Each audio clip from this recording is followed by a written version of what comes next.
ఈ దేవుడు చెబుతున్న మాటలు గుణమను అక్షయ అలంకారం.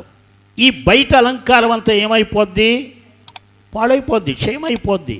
పైకి అందంగా కనపడే వాళ్ళు అందం పోవచ్చు, ఒకరోజు ఆ డబ్బు పోవచ్చు, ఆ సౌందర్యం పోవచ్చు, అవి శాశ్వతం కాదు.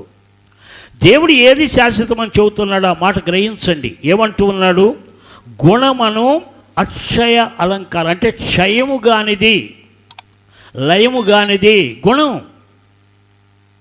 గుణము మంచిది కావాలి, గుణాన్ని చూడాలి, ప్రవర్తన చూడాలి.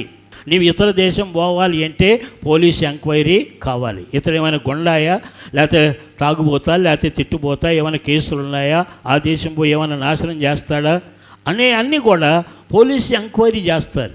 ఎందుకు ఎంక్వైరీ? ప్రవర్తన, ఎలాంటి ప్రవర్తన, కాండక్ట్ ఎలాంటిది, గుణంగా అబ్బాయి బాగా ఉండొచ్చు అమెరికా పోవటానికి. ఈ యొక్క సర్టిఫికెట్ లేకపోతే పోలేడు, ఏమైనా కేసులు ఉంటే పోలేడు, నేరాలు ఉంటే పోలేడు.